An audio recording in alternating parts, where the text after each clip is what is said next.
Assalamualaikum warahmatullahi wabarakatuh. Innal hamdalillah nahmaduhu wa nasta'inuhu wa nastaghfiruh wa na'udzu billahi min shururi anfusina wa min sayyiati a'malina. Man yahdihillahu fala mudilla lahu wa man yudlil fala hadiya lahu. أشهد أن لا إله إلا الله وحده لا شريك له وأشهد أن محمدا عبده ورسوله. Kita sampai bab dalalatul aqli, dalil akal. Ingat, dalil ada dua, nakal dan akal. Apa nakal? Wahyu, Al-Quran dan Sunnah. Yang kedua, akal. Akal tidak boleh dibuang. Akal harus dipergunakan. Yang tidak boleh adalah menggunakan akal untuk menolak nakal. Ini yang tidak boleh.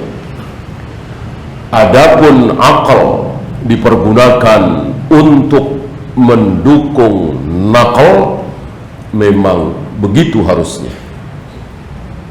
Maka kaidahnya tidak boleh, tidak mungkin nakal bertentangan dengan akal. Tidak boleh ada. Jika ada, maka mana yang harus dikalahkan? Nakal apa akal? Akal. Akal harus dikalahkan. Ketika akal kita mengatakan anak laki-laki dan perempuan harus disamakan, gimana dibedakan padahal sama-sama anak? Lahir dari rahim yang sama, dari ayah yang sama, kenapa dibedakan dalam hal waris? Akal saya tidak terima. Tetapi karena sudah ada nakal yang mengatakan bahwa warisan laki-laki harus 2 kali lipat dari anak perempuan, maka akal kita harus kita tundukkan. Demi apa? Demi nakal. Walirrijali haddul unsayain. Warisan untuk anak laki-laki harus 2 kali lipat dari anak perempuan. Ini contoh sederhana. Untuk selanjutnya semua contoh. Ketika akal kita tidak terima terhadap sebuah dalil, maka harus kita paksakan akal kita untuk menerima dalil. Di sini tentu tidak bertentangan antara nakal dengan akal. Kenapa? Karena judulnya jelas, dalil akal yang menunjukkan bahwa pencipta jagat raya alam semesta ini berapa? 1. Dalil tidak usah kita bahas, sudah banyak sekali. La haula wa la quwwata illa billah. Qul huwallahu ahad wa lam yakul lahu kufuwan ahad. Ya, dan lain-lain banyak sekali. Ini kita enggak bahas nakalnya, tapi kita bahas akalnya. Bertentangan? Tentu tidak. Judulnya sama, bahwa Allah pencipta jagat raya alam semesta pasti jumlahnya 1.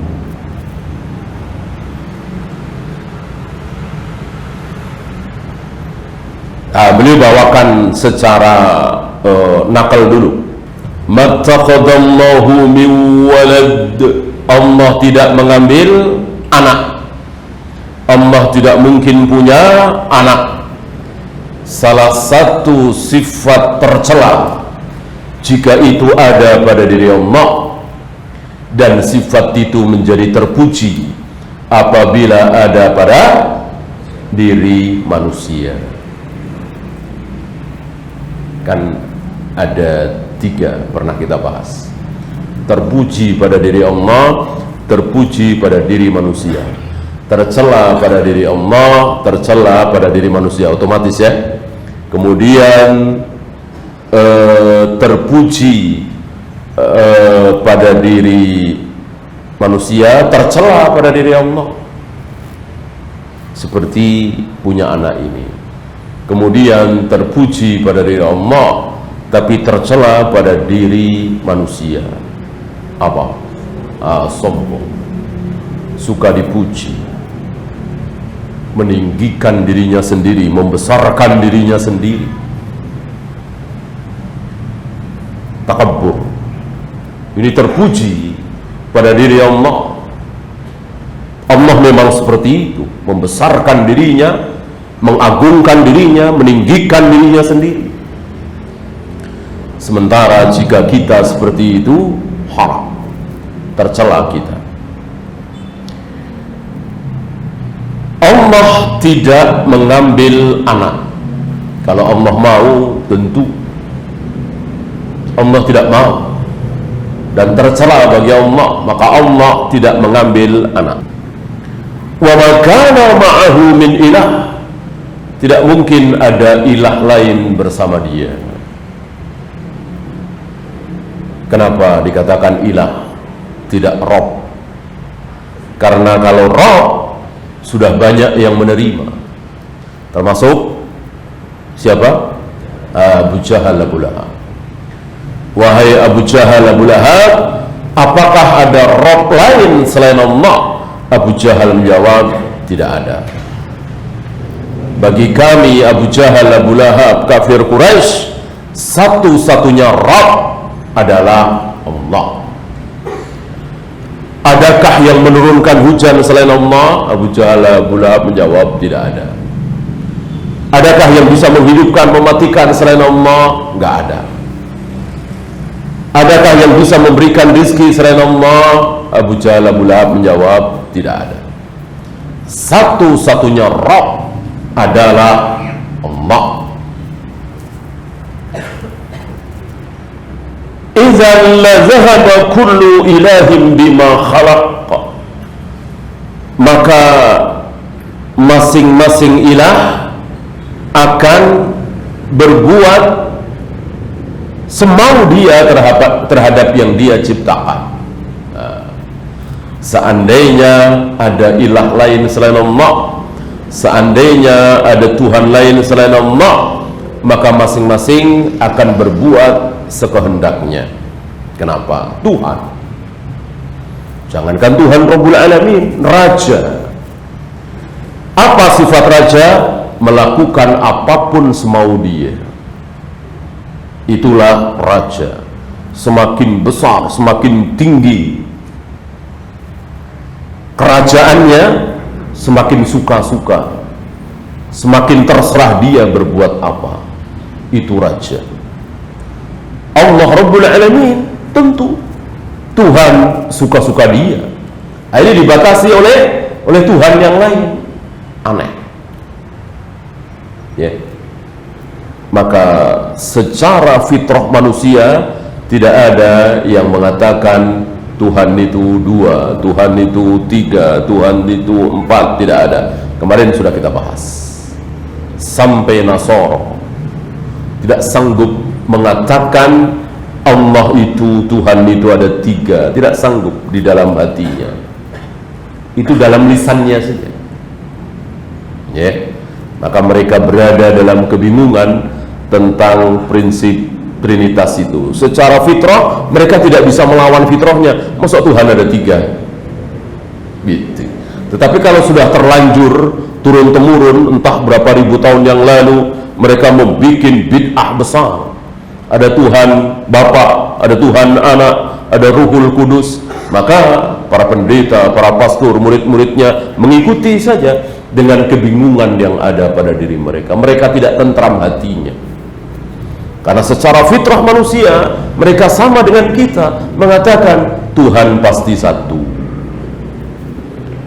Oleh karena itu, dalam kebingungan itu mereka mengatakan tiga itu adalah satu, satu itu adalah tiga, tiga itu adalah satu. Bingung. Rumus apa itu? Tiga sama dengan satu, satu sama dengan tiga. Nah ini karena bingung. Gitu.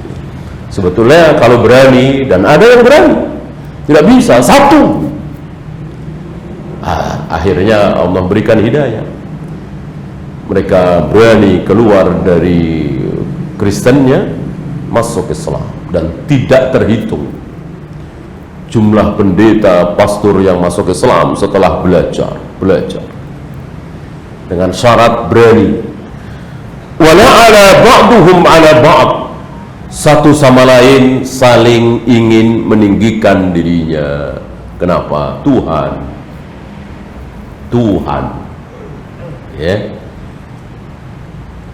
Bayangkan di sebuah perusahaan, dirutnya ada dua, hancur. Pemimpin tentu satu. Oleh karena itu, demokrasi itu merusak fitrah manusia, merusak tatanan demokrasi itu. Dan hari ini sebagian dari mereka sudah menyadari ini, tapi kurang berani, kurang lantang mengatakan demokrasi haram, zalim, kurang berani. Tapi mereka melihat dalam prinsip demokrasi itu keburukan demi keburukan muncul di situ. Salah satunya ini kan di dalam demokrasi itu kan membatasi. Kekuasaan itu harus dibatasi, gitu ya. Maka ada berkuasa di dalam penyelenggaraan tanfidiyah, eksekutif. Nanti dalam undang-undang dia tidak boleh ikut campur, gitu. Dalam membuat undang-undang, dalam hukum beda lagi. Ada tiga itu kan. Adakah Abu Bakar mempraktekkan seperti itu? Siapa penyelenggara kekuasaan tertinggi di zaman Abu Bakar sepeninggal Nabi? Abu Bakar. Siapa yang membuat peraturan setelah Al-Quran dan Sunnah tentunya ya? Siapa? Abu Bakar. Abu Bakar. Siapa yang melaksanakan hukuman, yang menentukan dalam hal ini si A salah, si B benar, si fulan harus dihukum mati, si fulan harus direjam, si fulan harus dikisos? Siapa yang bilang begitu? Abu Bakar. Nah, karena kesibukan beliau, besarnya kekuasaan beliau, menunjuk wakil. Maka di zaman Nabi tidak ada, karena belum seluas di zaman Abu Bakar, Umar, Utsman, Ali, zaman Muawiyah. Nabi langsung yang menikahkan seorang wanita yang tidak punya wali. Nabi langsung yang mengatakan rajam. Ini diikuti oleh Abu Bakar, diikuti oleh Umar.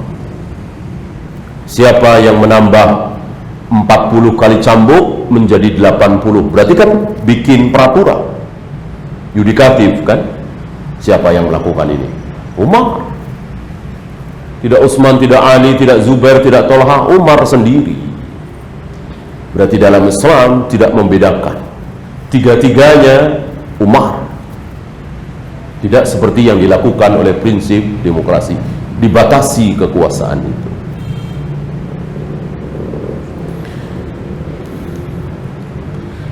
Nah, ketika Tuhan itu ada dua atau tiga, maka masing-masing akan meninggikan dirinya sendiri. Pasti. Kan sifat Tuhan kan berkehendak. Berkehendak. Saya maunya begini, saya maunya begini. Ini dibatasi oleh Tuhan lain, mustahil. Kan bukan sifat Tuhan kalau terserah kamu aja dah gimana baiknya. Bukan Tuhan itu, ya, bukan Tuhan, ya. Maka sifat Allah Rabbul Alamin menentukan sampai hal yang paling kecil, memohon sesuatu kepada Allah. Kan namanya memohon kan berarti apa yang ada di dirinya kan, apa yang ada pada dirinya kan. Tidak, Allah ajari. Siapa?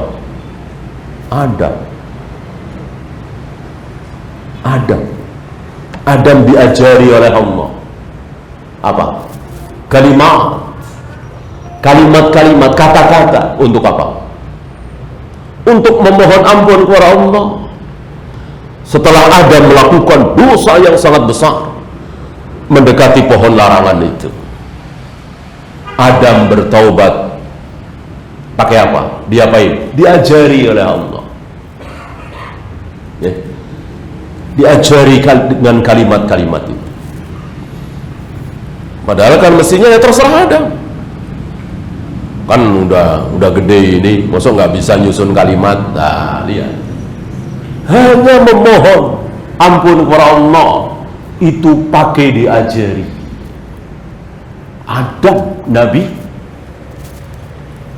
Maka jangan merangkai-rangkai kalimat sholawat, doa. Kalau sudah ada rangkaian itu di Al-Quran dan Sunnah, jangan merangkai-rangkai lagi. Banyak sekali doa di Al-Quran. Rabbana atina fid dunya hasanah, Rabbana la tuzigh qulubana ba'da idh hadaitana, Rabbana la tu'akhidna. Banyak sekali. Allahumma inni as'alukal huda wat tuqa wal afafa wal ghina. Allah telah ajarkan lewat lisan Nabi SAW. Kenapa kita mesti merangkai sendiri? Allah lebih tahu apa yang dibutuhkan oleh hamba itu. Maka tidak usah merangkai-rangkai, kecuali memang tidak ada doa supaya anak kita lulus ujian dengan nilai bagus. Surat apa, ayat berapa itu? Nggak ada. Hadis riwayat siapa? Nggak ada. Boleh dengan kalimat kita, boleh doa masalah. Doa ada berapa? Mari, ada dua. Apa dan apa? Doa ibadah dan doa masalah. Yang tidak boleh ditambah dan dikurang ini doa ibadah. Doa habis azan, doa mau makan, habis makan, mau tidur, bangun tidur, melihat hilal, ya, doa masuk masjid, keluar masjid. Bolehkah kita merangkai? Tidak boleh. Doa ibadah.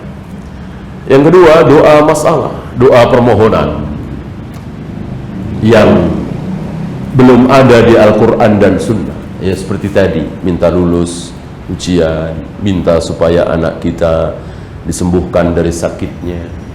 Ini boleh dengan bahasa apapun.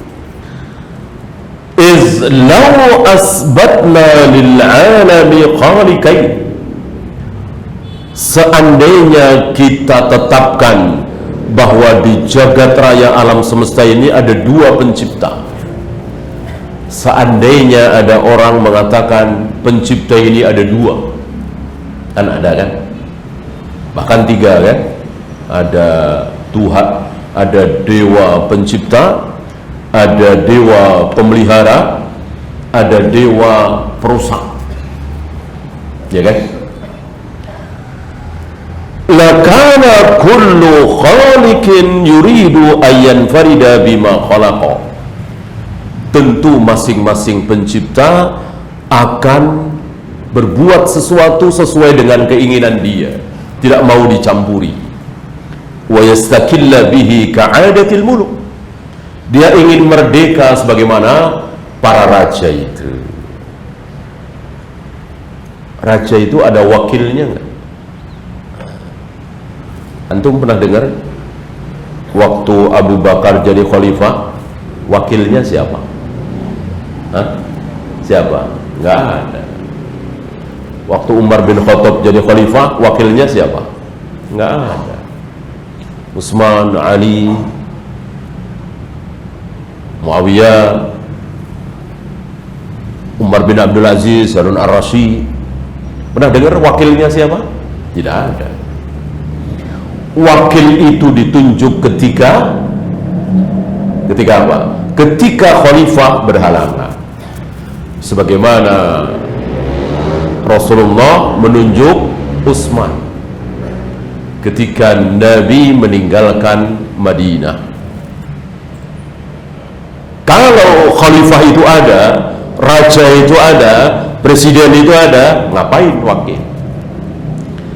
Wakil itu ditunjuk oleh raja, oleh pemimpin ketika pemimpin itu berhalangan, mau ke luar negeri misalnya, tentu kan butuh pemimpin. Ditunjuk. Siapa yang ditunjuk? Terserah beliau, terserah raja, terserah presiden, ya. Beda dengan prinsip demokrasi, harus selalu ada.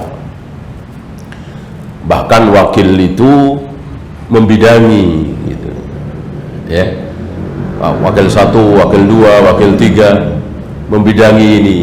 Berarti yang tertinggi ini tidak boleh masuk ke bidang itu. Dibatasi kan?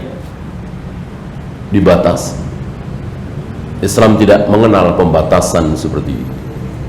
Jadi berikan kekuasaan itu secara mutlak kepada pemimpin sehingga dia bebas mengatur negeri ini. Dan itu lebih bagus. Ya, lebih bagus.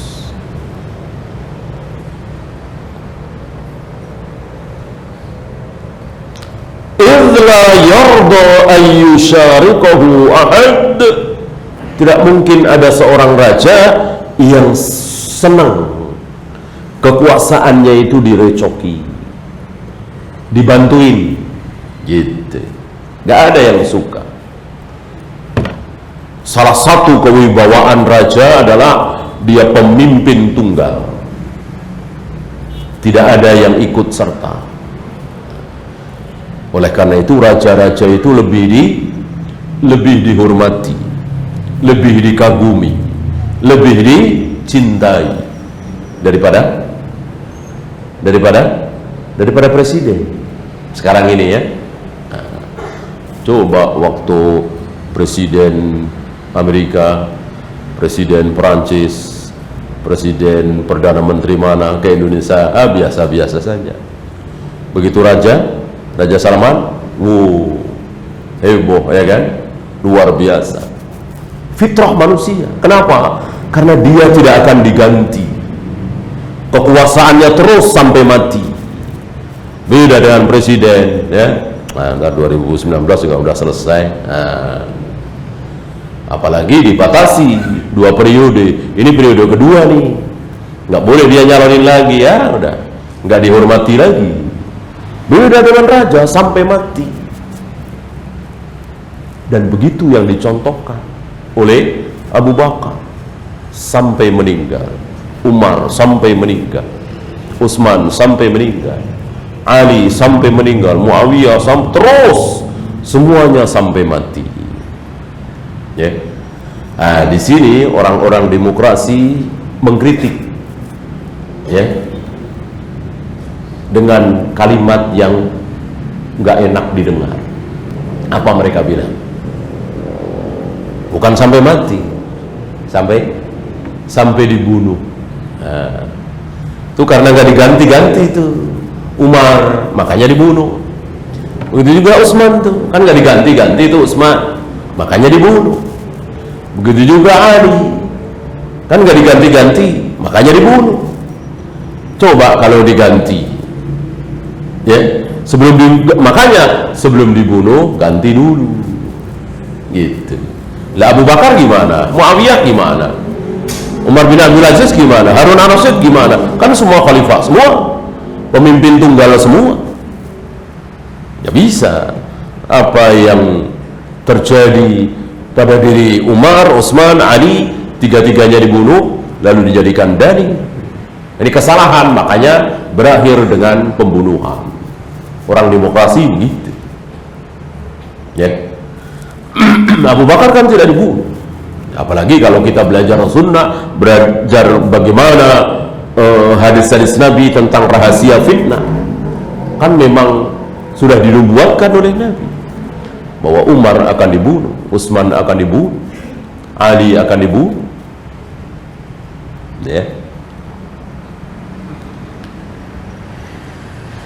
Wa idza istaqalla bihi, ketika seorang penguasa merdeka berdiri sendiri dalam kepemimpinannya, fa innahu yuridu aidan amran akhar, dia ingin yang lain. Seluruh bumi dia kuasai, tapi langit tidak. Apakah dia ingin menguasai langit? Iya. Seorang penguasa fitrahnya seperti itu. Oleh karena itu, ketika Raja Sulaiman sekaligus Nabi marah kepada siapa? Hudhud, burung. Ini luar biasa mukjizat yang Allah berikan kepada beliau. Jadi berkumpul semua, manusia, hewan, jin, dilihat oleh beliau. Ada satu burung yang tidak datang, marah beliau. Dan begitulah raja, marah sekali, dan tahu ada satu burung yang tidak datang, tidak selama-lama datang, ya, dan marah, mau dibunuh. Tiba-tiba Hudhud mengatakan, aku membawa khabar, aku mengetahui apa yang Anda tidak ketahui, yaitu satu kaum, satu negeri, Sabah, dipimpin oleh seorang wanita, Ratu Bilqis. Hilang marahnya Sulaiman. Karena apa? Karena ingin menguasai. Gitu. Nabi Sulaiman mengira hanya beliau yang menjadi raja di muka bumi. Nggak tahunya ada yang lain. Beliau nggak mau. Beliau ingin menguasainya juga. Bolehkah? Boleh. Apalagi di situ ada unsur dakwah. Dikatakan bahwa manusia di negeri Sabah itu seluruh rakyatnya bersama Balqis menyembah matahari, ya, dan ingin dikuasai. Ya, dan begitu sifat raja, ingin menguasai terus. Itu yang dilakukan oleh Nabi, itu yang dilakukan oleh Abu Bakar, itu yang dilakukan oleh Umar, itu yang dilakukan oleh Utsman. Berhenti sejenak di zaman Ali. Ali tidak terus menjajah negeri. Di zaman Ali, beliau sibuk di dalam negerinya memerangi Khawarij. Terhenti. Zaman Abu Bakar bertambah, zaman Umar bertambah lagi, zaman Utsman bertambah lagi. Dan begitulah Islam bertambah. Dan sudah diawali di zaman Nabi. Ketika Nabi berkuasa di Madinah, satu persatu Yahudi bertekuk lutut, berakhir di perang Khaybar. Apakah beliau merasa puas? Sudahlah, cukup negeri kita Madinah saja, yang lain biarin. Ya, tidak.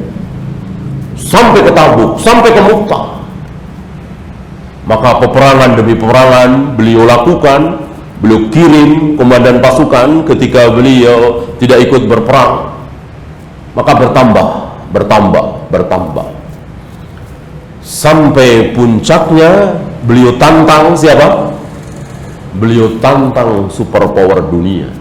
Romawi kan superpower dunia hari ini, yang paling besar, Heraklius Azimur Rom, beliau tantang di mana? Di Tabuk. Terkenal dengan perang Tabuk. Sampai ke Tabuk. wilayah Romawi sampai di situ. 20 hari kira-kira beliau di situ menunggu pasukan Romawi, tidak berani datang. Begitu sifat kekuasaan itu, begitu terus bertambah terus, dan ini diteruskan. Sempat berhenti sebentar di zaman Ali bin Abi Thalib karena sibuk memerangi Khawarij. Diteruskan lagi di zaman Muawiyah. Pasukan laut yang ada, yang pertama kali ada di zaman Utsman, diulang lagi, diperbesar lagi di zaman Muawiyah. Luar biasa, bertambah lagi terus, dan tidak tanggung-tanggung sampai Spanyol. Jauh sekali kan, negeri Islam, berkibar Islam, berkumandang suara azan, syiar Islam terbesar di Spanyol, Andalus. Kenapa? Terus menjajah terus dilakukan sampai tiba masanya kaum muslimin sibuk sendiri-sendiri, melemah karena dua hal. Syirik dan bid'ah. Karena syirik dan bid'ah ini melemah kaum muslimin. Sudah tidak lagi menjajah, sudah tidak lagi mendatangi negeri-negeri kafir untuk mengajak mereka masuk Islam. Sibuk sendiri-sendiri. Akhirnya terbalik. Bukan orang-orang kafir yang didatangi oleh kaum muslimin, terbalik. Negeri-negeri muslim yang didatangi oleh Spanyol, oleh Portugis, oleh Belanda, termasuk negeri kita. Negeri kita, negerinya kaum muslimin, didatangi oleh Portugis, oleh Belanda, oleh Jepang, ya kan? Itu dia. Tinggal pilih, mau mendatangi apa didatangi, mau menyerang apa diserang. Ya. Diam, tidak saling menyerang, tidak ada. Ini hayalan mereka. Mereka berhayal, ya. Tidak ada perang, gitu. Bahkan tidak ada surga, tidak ada neraka, itu kan hayalannya siapa itu? John Lennon, ya. Berhayal dia. Dia ngaku, dia ngaku saya berhayal. Orang hayal diikuti, hayal. Damai, diam, muslim dengan kafir saling berdampingan, hayal. Tidak ada itu, tidak benar itu. Yang ada memerangi apa diperangi, tinggal pilih. Ya, tentu ini bagian pemimpin kita, bukan bagian kita. Pemimpin kita serahkan kepada pemimpin kita.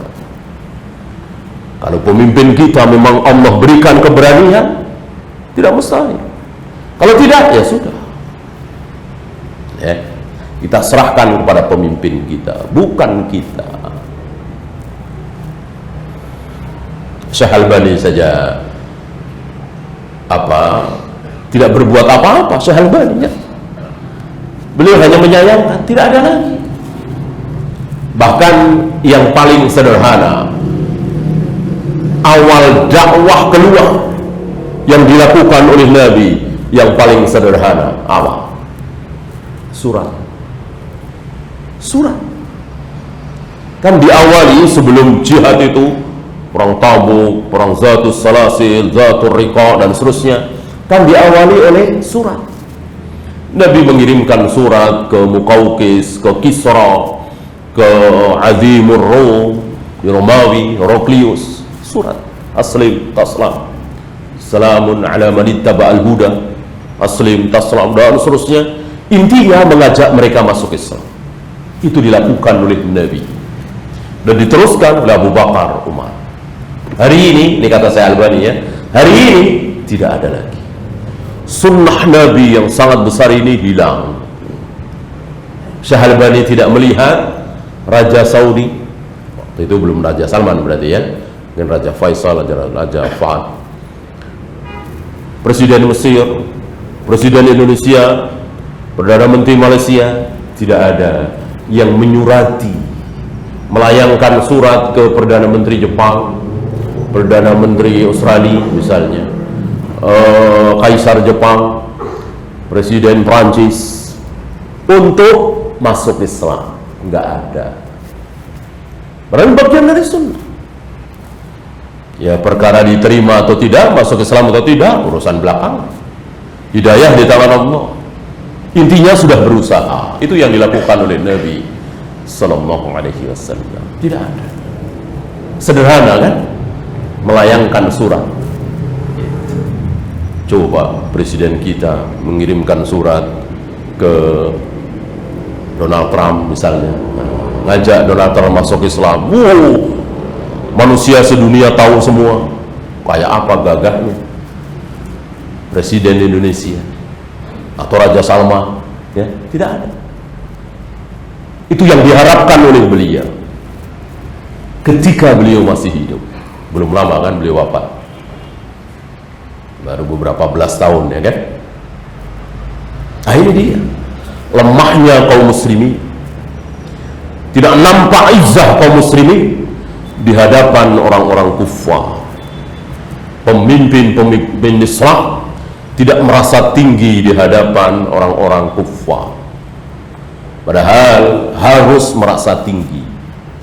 Ketika kita muslim, ketika kita beriman, wajib bagi kita merasa tinggi di atas orang-orang kufar. Izzah besar.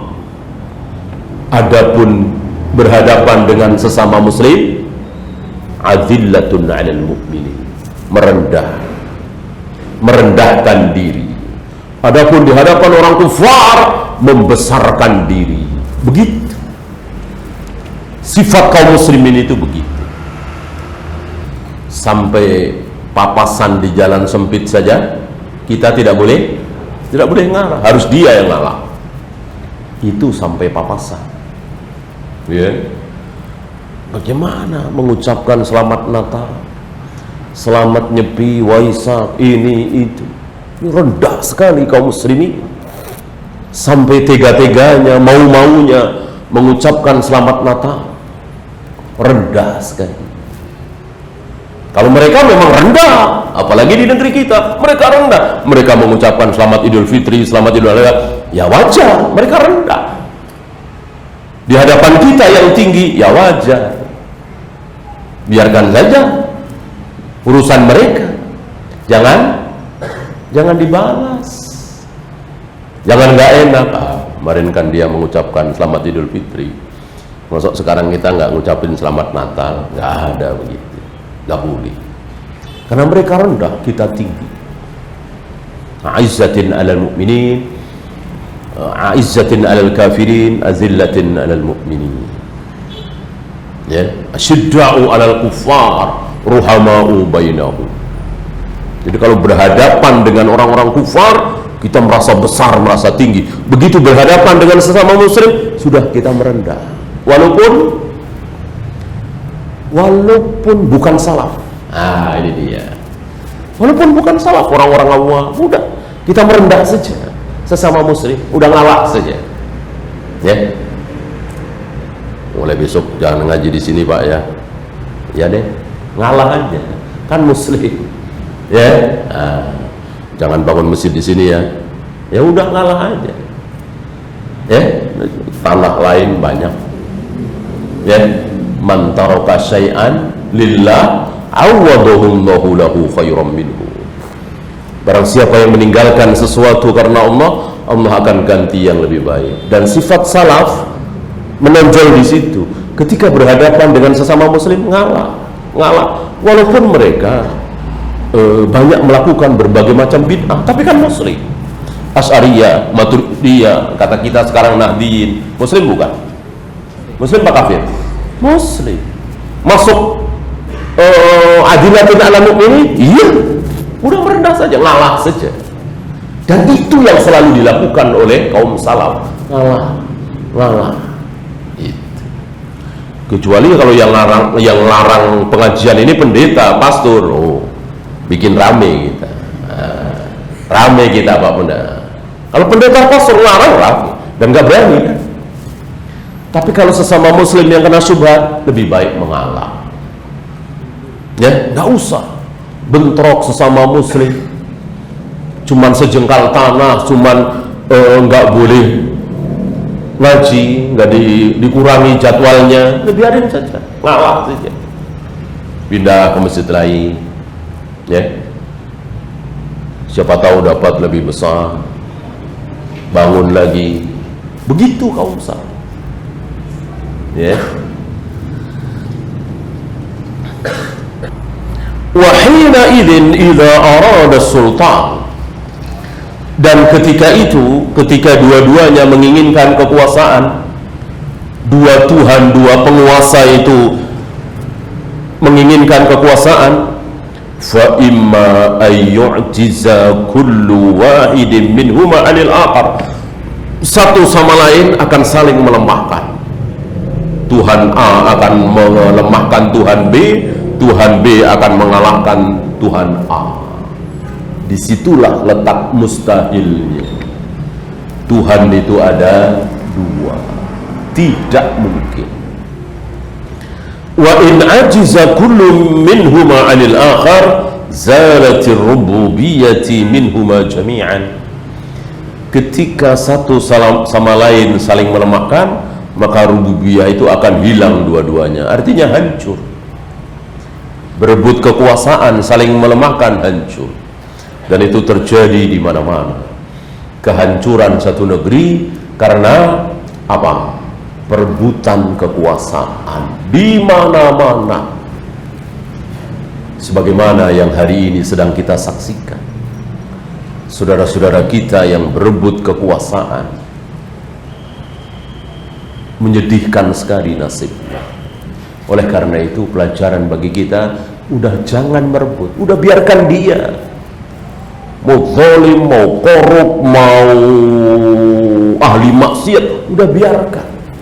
Kalau sampai kita gulingkan dan dia juga mempertahankan diri, perang hancur dua-duanya. Ya, kira-kira saudara kita di Suriah sekarang ini nyesel nggak? Nyesel nggak? Nyesel. Ya, ketika mereka dipimpin oleh Bashar, sebelum mereka mulai demo, ada keburukan memang jelas, kita tahu siapa Bashar itu. Kekufuran yang luar biasa keluar dari mulutnya. Ya. Tapi apakah waktu itu Bashar mewajibkan rakyat untuk menyebut-nyebut nama dia, menyembah Tuhan selain Allah? Enggak kan? Enggak. Ya. Yang sholat di masjid, yang belajar sunnah dibiarkan. Menyesal mereka. Sama dengan kaum muslimin di Libya menyesal, kaum muslimin di Mesir menyesal, semuanya menyesal. Jangan sampai negeri kita bernasib seperti negeri-negeri itu. Ya, maka sudah. Seperti apapun penguasa kita, pemimpin kita, sudah. Kita doakan, mudah-mudahan menjadi baik. Ya, terlalu banyak ayat hadis yang mewajibkan kita untuk taat kepada pemimpin kita. Dan pemimpin kita ini, amir kita ini, amirul mukminin kita ini siapa? Presiden kita. Karena Islam tidak mengenal istilah apa? Pemimpin apa itu? Spiritual. Kalau firqah-firqah itu ada. Mereka punya pemimpin sendiri. Jamaatul Muslimin, Jamus punya. LDI punya nggak pemimpin? Punya. Sam Jamaah punya. NII punya nggak? Punya. Firqah-firqah itu LK, Lembaga Perasulan, Isa Bugis, Syiah tentu ada. Ya, masing-masing punya. Yang dibaiat. Salaf punya nggak? Salaf punya? Nggak punya. Nggak ada. Bagi salaf ahlu sunnah, pemimpin kita, Amirul Mukminin, presiden kita. Kita di Indonesia, ini kaum muslimin Indonesia. Kaum muslimin Malaysia beda lagi, kaum muslimin Mesir beda lagi. Belum tegak kekhalifahan kan? Kecuali tegak kekhalifahan. Sebagaimana Umar bin Abdul Aziz, sebagaimana Harun ar-Rasyid. Sekarang kan sedang belum tegak, dan pasti nanti akan tegak kekhalifahan. Ya. Maka taati amir kita, presiden kita, muslim, sama dengan kita, sama-sama muslim. Ya.